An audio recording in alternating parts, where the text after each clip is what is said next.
إلى حضرة النبي المصطفى سيدنا محمد صلى الله عليه وسلم وعلى آله وصحبه وذريته وأهل بيته رضوان الله عليهم أجمعين. شكر الله لهم الفاتحة. أعوذ بالله من الشيطان الرجيم. بسم الله الرحمن الرحيم. الحمد لله رب العالمين الرحمن الرحيم مالك يوم الدين. إياك نعبد وإياك نستعين اهدنا الصراط المستقيم صراط الذين أنعمت عليهم غير المغضوب عليهم ولا الضالين. آمين. لحضرة إخوانه من الأنبياء والمرسلين والأولياء والشهداء والصالحين والصحابة والتابعين والعلماء العاملين والمصنفين المحدثين وجميع الملائكة المقربين وخصوصا شيخ عبد القادر الجيلاني شيخ الله لهم الفاتحة. أعوذ بالله من الشيطان الرجيم. بسم الله الرحمن الرحيم. الحمد لله رب العالمين الرحمن الرحيم مالك يوم الدين. إياك نعبد وإياك نستعين اهدنا الصراط المستقيم صراط الذين أنعمت عليهم غير المغضوب عليهم ولا الضالين. Amin. Khususon orang tua kita, bapak dan ibu kita, sesepuh kita, para guru kita, minal muslimin wal muslimat wal mu'minin wal mu'minat al-ahya'i minhum wal amwat. Syaulillahi lahumul fatihah. A'udzu billahi minasyaitonir rajim. Bismillahirrahmanirrahim. Alhamdulillahi rabbil alamin arrahmanir rahim maliki yaumiddin. Iyyaka na'budu wa iyyaka nasta'in ihdinas siratal mustaqim siratal ladzina an'amta 'alaihim ghairil maghdubi 'alaihim waladdallin. Amin. Bismillahirrahmanirrahim. Alhamdulillahirabbil alamin wassalatu wassalamu ala sayyidina Muhammadin nabiyil ummi wa ala alihi wa sahbihi ajma'in. Rabbi zidna ilma wa wasi' fi rizqi wa barik fi ma razaqtana waj'alna mahbuban fi qulubi 'ibadika wa 'azizan bi 'uyunihim waj'alna wajhan fid dunya wal akhirati wa minal muqarrabin katsiran nawali ya hasanal fi'ali ya qa'iman bila zawal ya mubdi'an bila mithal wa lakal hamdul minnatu wa syarafu 'ala kulli halin. Allahumma akrimna bi nuril fahmi wal hifdzi warzuqni al hikmah wa ilhamal malaikatul muqarrabin wa 'amalan maqbulan bil laili wan nahari arhamar rahimin. Rabbana atina fid dunya hasanah wa fil akhirati hasanah wa qina adzaban nar. Subhana rabbika rabbil izzati amma yasifun wa salamun alal mursalin walhamdulillahi rabbil alamin. Bisirril Fatihah. A'udzu billahi minasy syaithanir rajim. Bismillahirrahmanirrahim. Alhamdulillahi rabbil alamin arrahmanir rahim maliki yaumiddin. Iyyaka na'budu wa iyyaka nasta'in ihdinas siratal mustaqim siratal ladzina an'amta 'alaihim ghairil maghdubi 'alaihim waladdallin. Amin. Allahumma shalli 'ala Muhammad ya rabbi shalli 'alaihi wa sallim. Allahumma shalli 'ala Muhammad ya rabbi shalli 'alaihi wa sallim. Sallallahu rabbuna 'alan nuril mubin Ahmadan Mustafa sayyidil mursalin wa 'ala alihi wa sahbihi ajma'in walhamdulillahi rabbil alamin.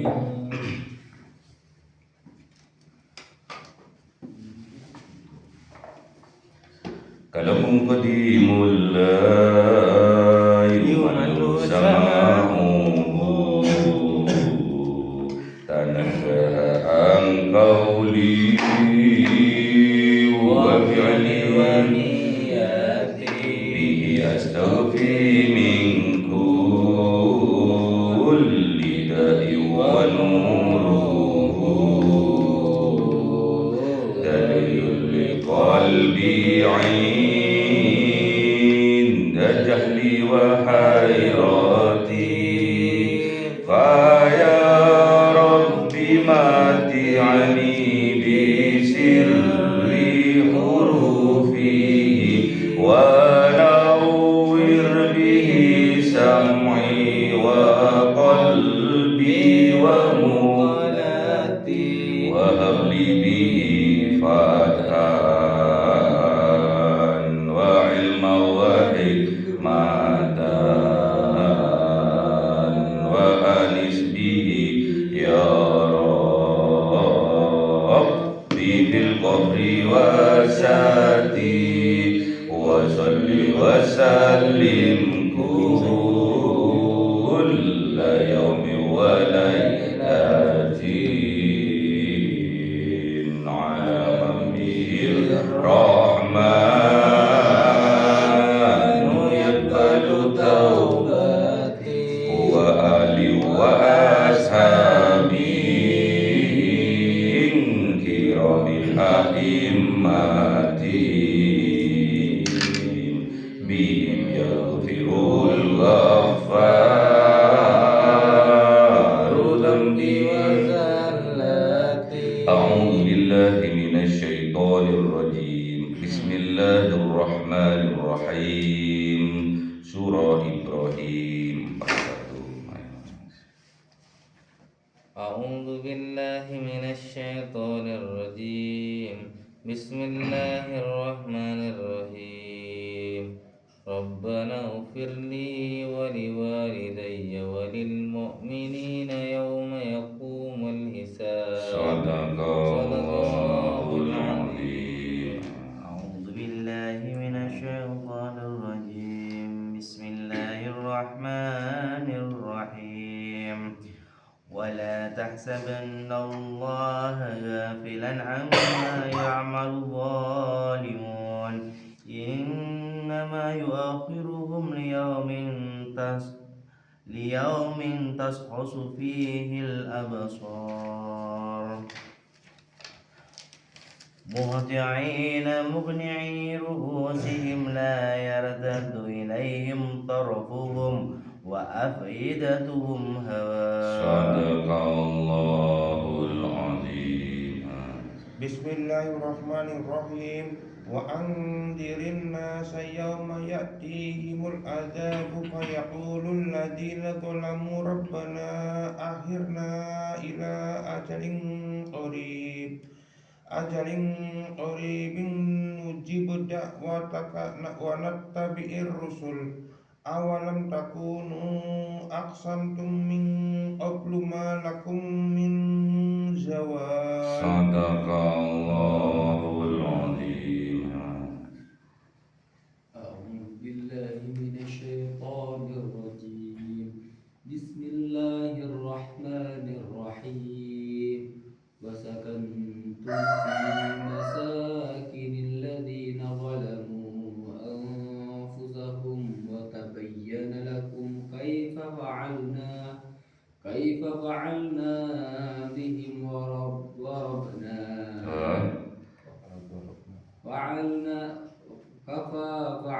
كيف فعلنا بهم وضربنا لكم الأمثال. صدق الله العظيم. بسم الله الرحمن الرحيم. Rabbana ighfirli. Ya Allah, Zat yang maha mengatur, ighfirli, ampunilah aku, wali walidayya, dan ampuni kedua orang tuaku, walil mu'minina, dan ampuni orang-orang yang mempunyai iman di dalam hatinya, yauma yakumul hisab, pada hari di mana ditegakkan perhitungan. Kapan? Di yaumil qiyamah. Inilah pelajaran yang bisa diambil dari Khalilullah, dari kekasihnya Allah, yaitu Kanjeng Nabi Ibrahim alaihissalam. Kanjeng Nabi Ibrahim bukan hanya mendoakan dirinya sendiri, namun juga mendoakan kedua orang tuanya dan juga mendoakan orang-orang yang mempunyai iman di dalam hatinya. Inilah namanya Ibrahim. Inilah contoh dari Kanjeng Nabi Ibrahim. Jadi kalau berdoa, jangan hanya untuk dirinya sendiri, namun tatkala kita memanjatkan doa, doakan juga kedua orang tua kita dan juga orang-orang yang beriman, saudara-saudara kita. Jangan lupa, kalau anak zaman sekarang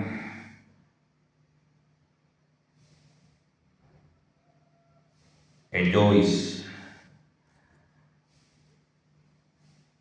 hanya mendoakan kebahagiaan dirinya sendiri, lupa untuk mendoakan kedua orang tuanya. Sulit mencari anak-anak zaman milenial sekarang ini yang ia mendoakan kedua orang tuanya. Mendoakan dirinya saja dia tidak sempat, apalagi mendoakan kedua orang tuanya. Ada yang disempatkan oleh Allah, ada yang dirahmati oleh Allah, ada yang dimampukan oleh Allah, qiyamul lail, kemudian dia membaca tasbih, membaca sholawat, berzikir kepada Allah, kemudian berdoa. Namun sayangnya doanya hanya untuk dirinya sendiri.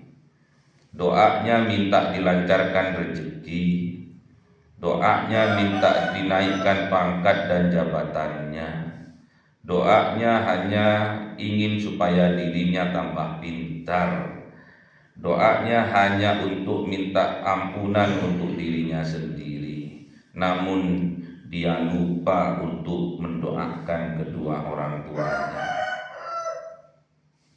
Inilah dicontohkan, inilah kisah yang bisa diambil pelajaran bagi kita semua umatnya Kanjeng Nabi. Karena kita wajib mencintai Kanjeng Nabiullah Ibrahim beserta anak-anak keturunannya. Kanjeng Nabiullah Ibrahim mempunyai dua anak, yaitu Kanjeng Nabiullah Ismail alaihissalam dan juga Kanjeng Nabiullah Ishak alaihissalam. Kita tatkala diberi kecenderungan oleh Allah untuk mencintai keturunan-keturunan dari Kanjeng Nabiullah Ibrahim, tandanya kita termasuk hamba pilihan dari Allah. Sampai sekarang pun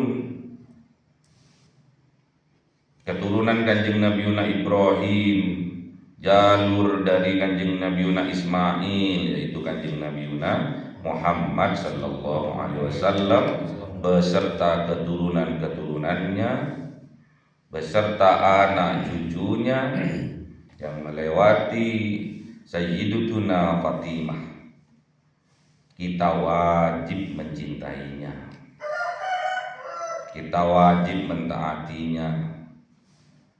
Tatkala kita ada kecintaan luar biasa kepada keturunan-keturunan Kanjeng Nabiullah Muhammad, tandanya kita termasuk hamba yang dipilih oleh Allah.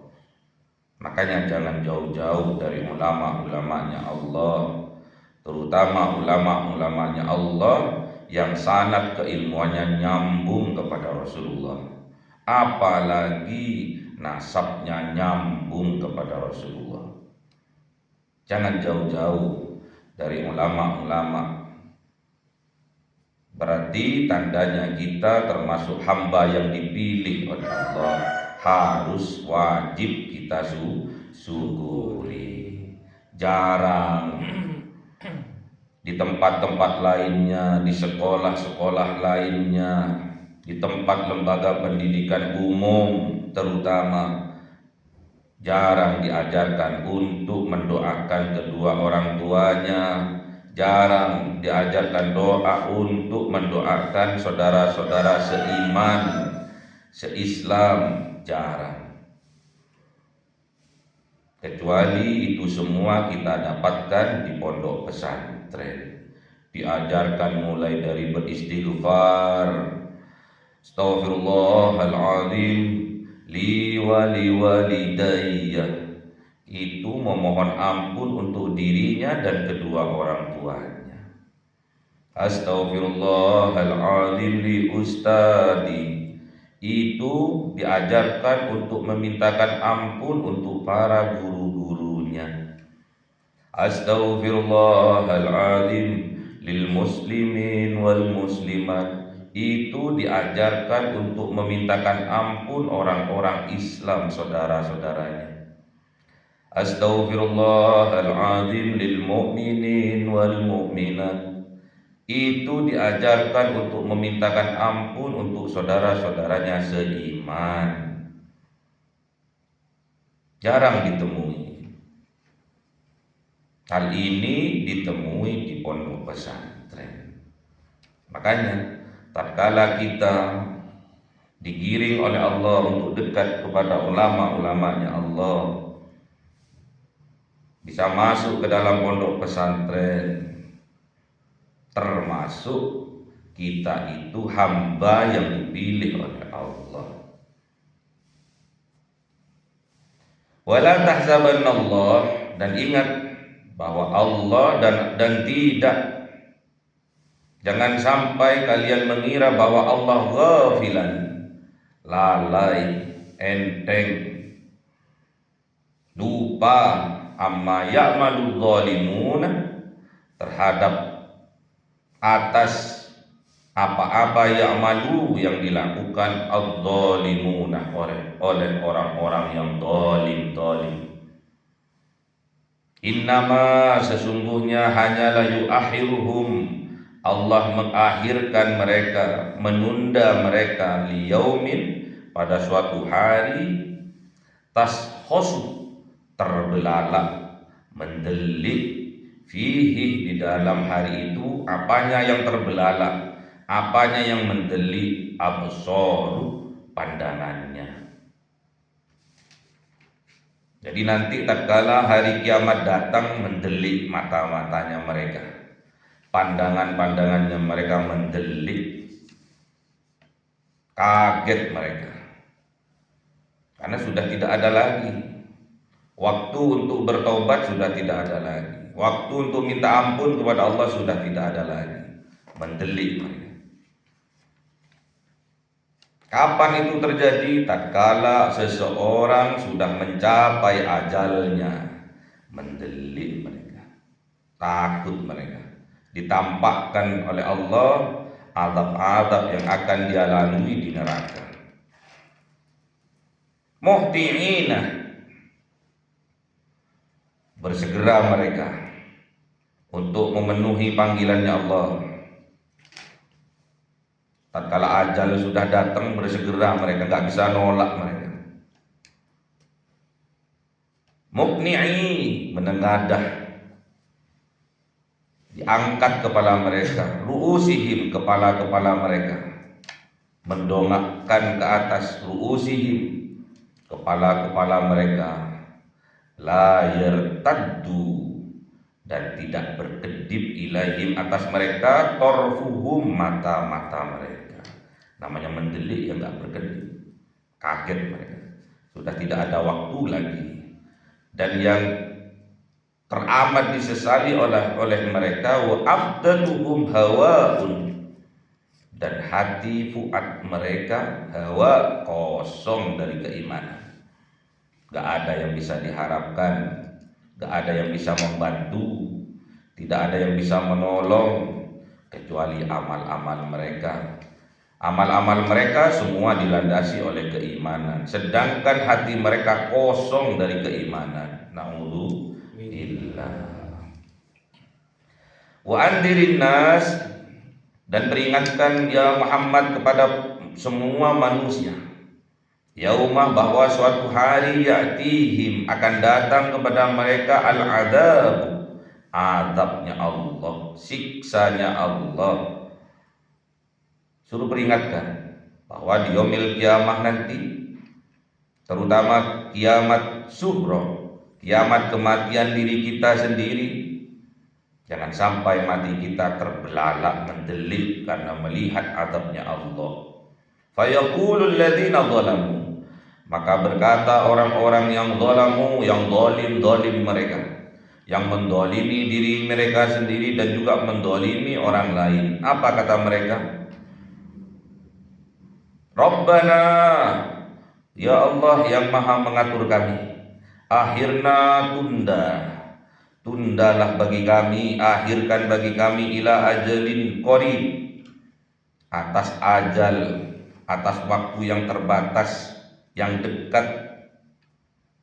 Minta diakhirkan, minta ditunda walaupun hanya sebentar. Untuk apa? Nujib da'wataka, untuk memenuhi dakwataka, seruannya Engkau ya Allah. Tatkala adzan berkumandang, akan aku penuhi seruannya Engkau. Wa nattabi'ur rusulah, dan akan mengikuti para rasul-rasul yang diutus Engkau.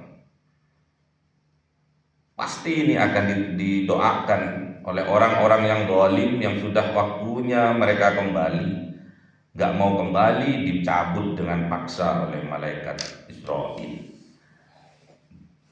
Ditanyakan oleh Allah, awalam takunu, bukankah ada kalian sewaktu hidup di dunia, aksamtum, bersumpah kosam kalian, min qablu, dari sebelumnya, malakum min zawal, bahwa tidak akan ada berlaku bagi kalian min zawal, dari kebinasaan.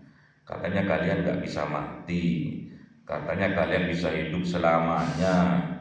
Itu sumpah kalian. Tenang saja, masih muda kok, masih umur panjang kok, gak taunya besok harinya mati. Wasakantum fi masakinil ladzina zalamu, dan kalian telah menempati, kalian fi masaki, di dalam masakin, tempat-tempat, alladzina, kelompok-kelompok, alladzina, orang-orang zalamu, yang zalim mereka, anfusahum, terhadap diri mereka sendiri. Jadi komunitas itu bagaikan magnet.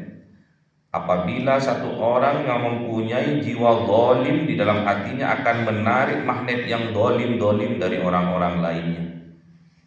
Akhirnya menjadi satu komunitas orang-orang yang zalim terhadap dirinya sendiri dan juga zalim kepada orang lain. Tidak akan lepas. Kalau ada orang zalim, pasti kumpulannya orang zalim. Kalau ada orang jahat, pasti kumpulannya orang jahat. Kalau ada orang tukang fitnah, pasti kumpulannya orang tukang fitnah. Kalau ada orang tukang ghibah, pasti kumpulannya tukang ghibah.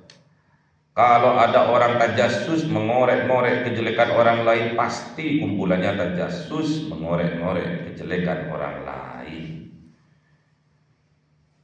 Kalau kumpulannya kibir, sombong, pasti komunitasnya para orang-orang yang sombong. Wa tabayyana lakum, dan telah jelas bagi mereka, kaifah, bagaimana, fa'alna bihim, melakukan siapa Allah bihim, terhadap mereka, wa darabna, dan Allah memberikan kepada mereka, wa darabna, dan memberikan siapa Allah lakum, bagi mereka, al-amthal, percontohan, permisalan, perumpamaan. Perumpamannya orang yang beriman bagaikan pohon yang bagus, yang akarnya menghujam ke bumi, mencengkram kuat ke bumi, dan tangkainya menjulang ke atas langit. Perumpamaan orang yang tidak beriman, yang kafir, yang sombong, yang zalim, bagaikan pohon yang akarnya tercabut dari dalam bumi. Kemudian dia tidak bisa berdiri kokoh di atas akarnya, di atas kaki mereka sendiri. Sudah banyak permisalan. Namun kebanyakan orang yang kafir, yang zalim, menutup hatinya. Tatkala ada saudaranya yang mengingatkan kepadanya dengan lemah lembut, dikira menghinanya, bahkan merendahkannya, yang menasihati dirinya,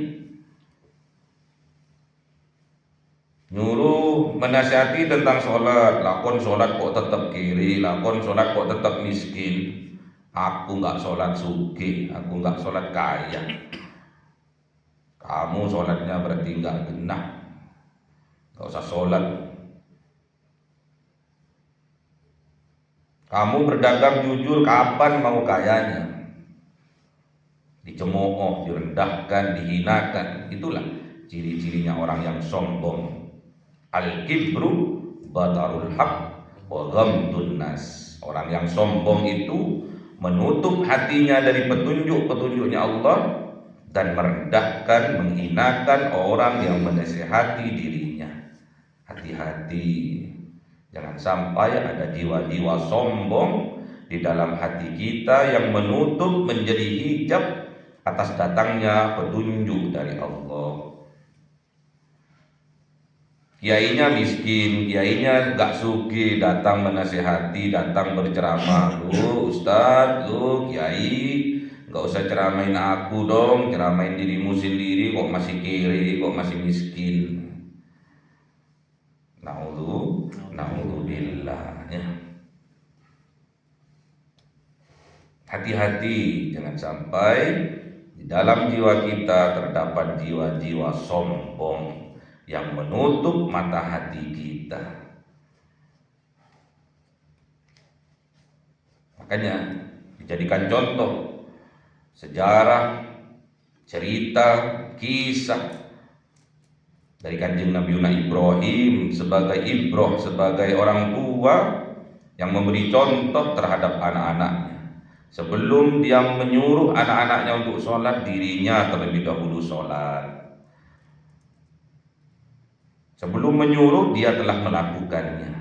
Itulah orang yang beriman. Itulah Khalilullah, kekasih-kekasihnya Allah. Tak kala dia diberi kesempatan, diberi kekuatan untuk qiyamul lail, dia doakan dirinya, keluarganya, orang tuanya, saudara-saudaranya, mukminin, mukminat, muslimin, muslimat, dia doakan semua. Kita contoh Kanjeng Nabi Ibrahim alaihissalam.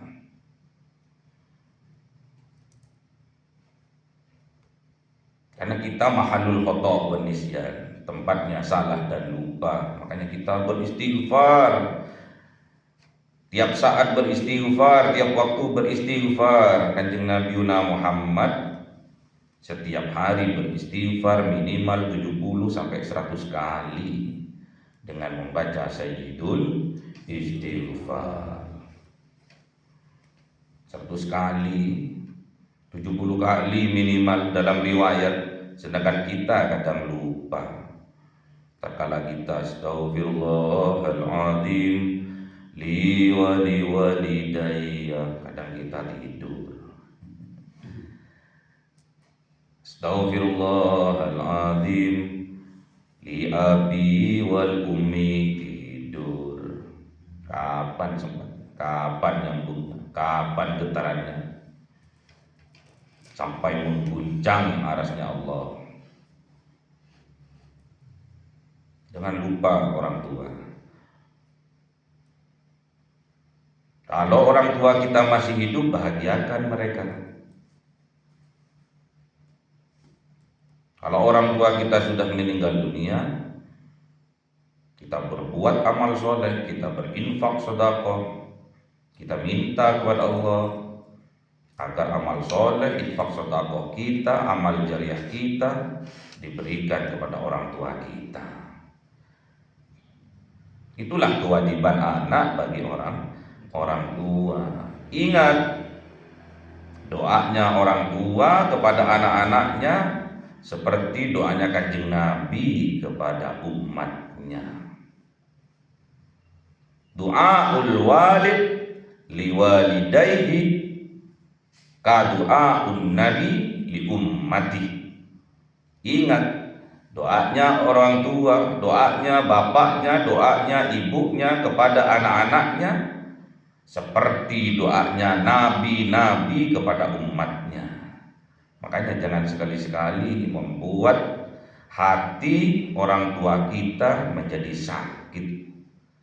Karena sakitnya hati orang tua mengguncang arasnya Allah, menggetarkan langit-langitnya Allah, mengguncangkan istana-istana para malaikat. Hati-hati terhadap sumpah serapah dari orang tua kita. Tidak akan tertolak. Doa orang tua kepada anak-anaknya tidak tertolak. Bahkan termasuk 3 doa yang tidak akan tertolak oleh Allah. La syakka fihinna.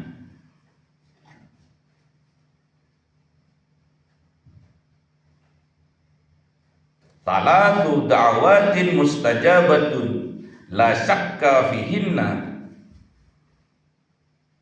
Ada 3 doa tatkala dipanjatkan oleh 3 orang ini, la syakka fihinna, tidak akan tertolak oleh Allah. Yang pertama, da'watul mazlum, doanya orang yang terdolimi. Yang kedua, da'watul musafir, doanya orang yang dalam perjalanan musafir dalam ibadah kepada Allah.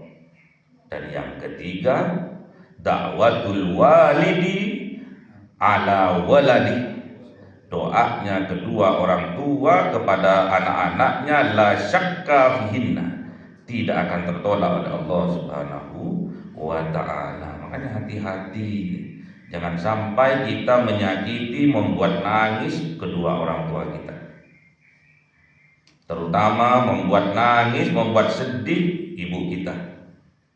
Tatkala ditanyakan kepada ibu kita, ada apa hal yang membuat sakit dalam kehidupannya? Apakah tatkala engkau melahirkan anak-anakmu? Tidak, katanya seorang ibu. Apakah tatkala kamu terjatuh? Tidak. Apakah tatkala kamu tergores tangannya oleh pisau? Tidak. Namun yang sangat menyakitkan hatiku, kata seorang ibu, tatkala dibentak oleh anak-anaknya.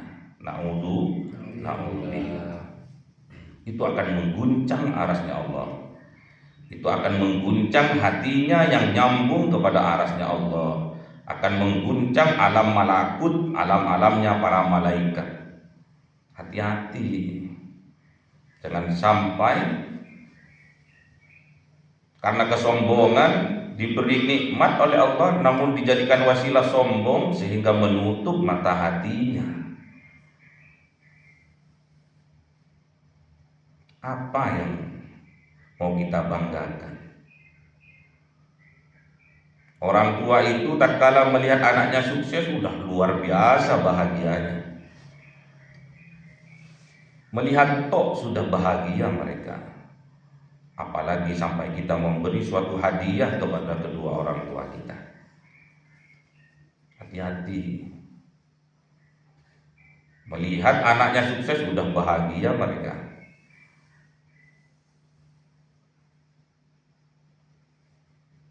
Bahkan seandainya anaknya melakukan suatu kesalahan, suatu aib yang membuat keluarganya, nama besar keluarganya menjadi jelek, tercoreng.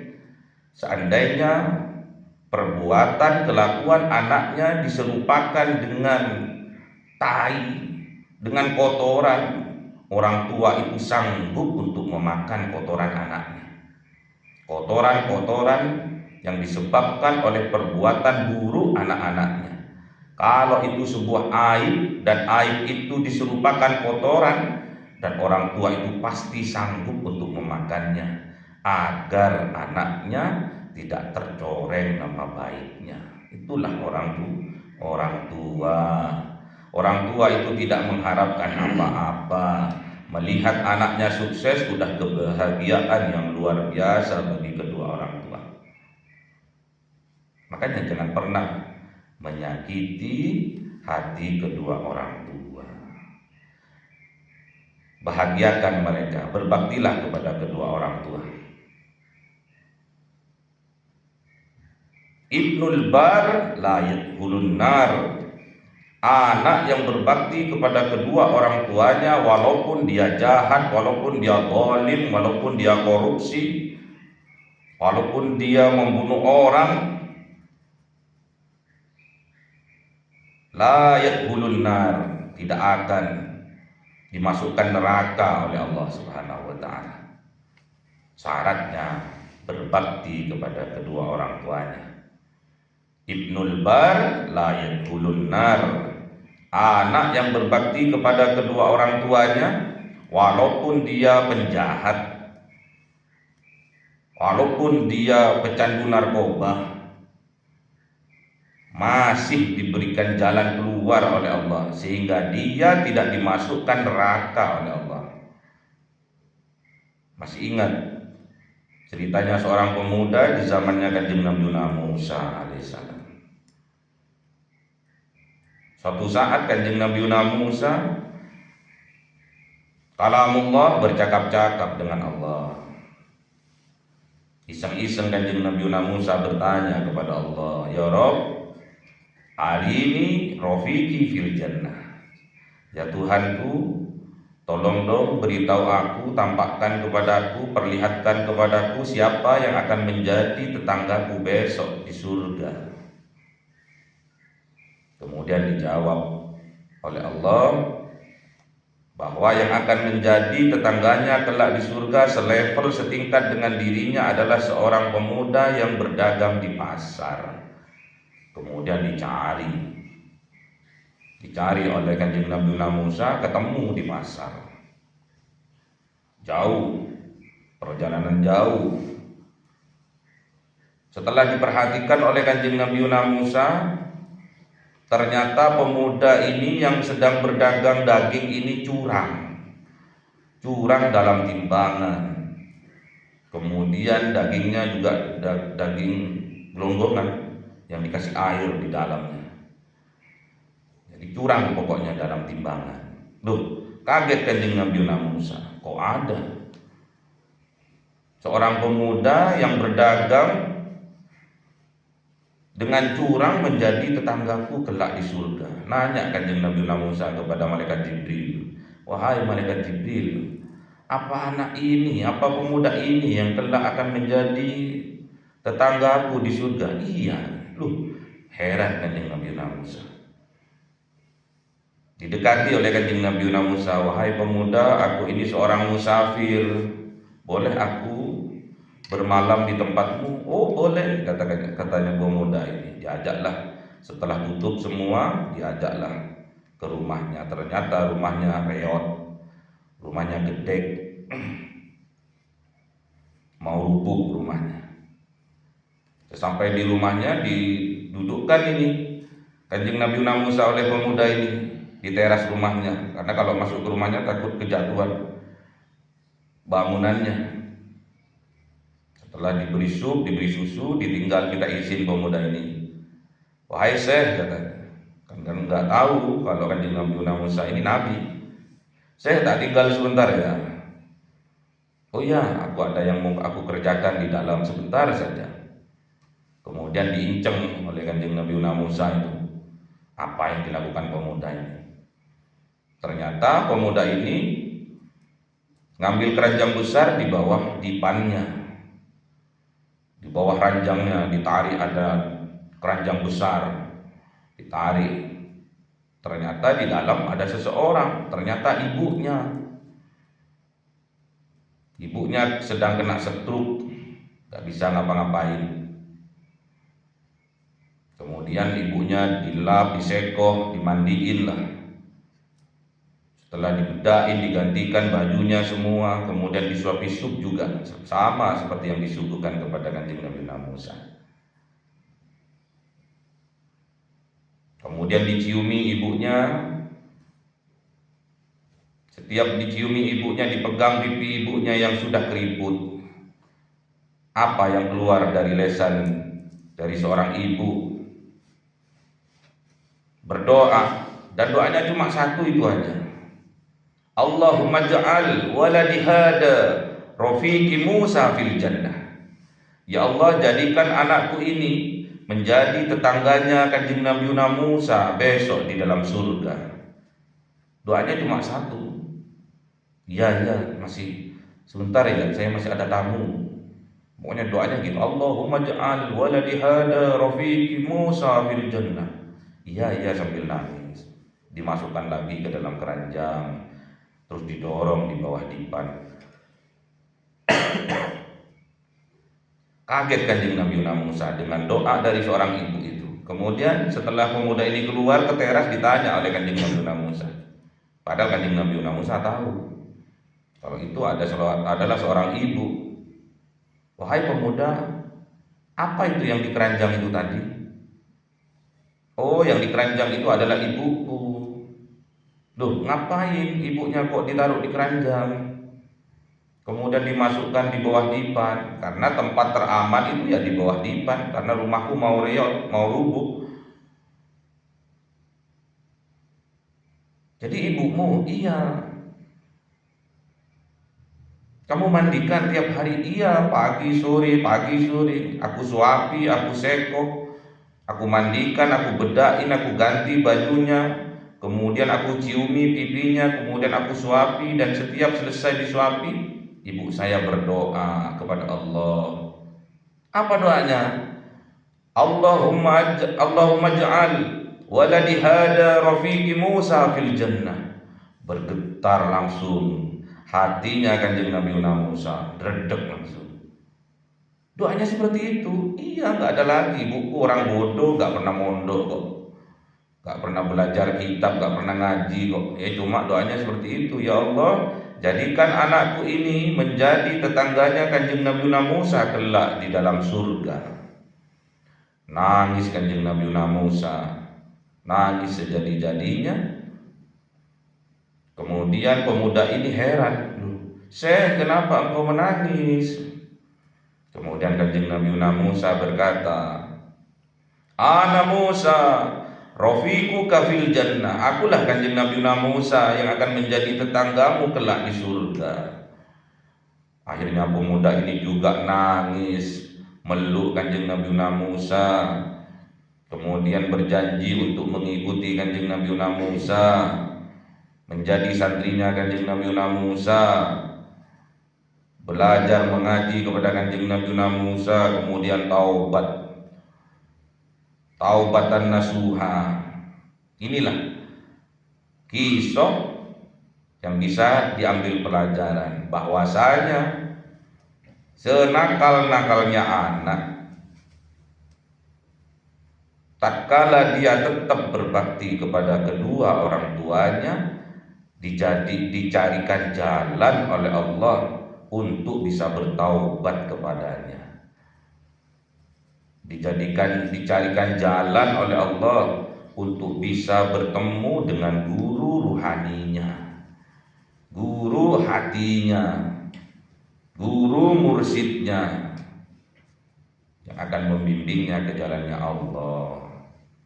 Namun apabila sebaliknya, Ibnul Ab la yadkhulul jannah, anak yang durhaka kepada kedua orang tuanya, la yadkhulul jannah, tidak akan dimasukkan ke dalam surga oleh Allah.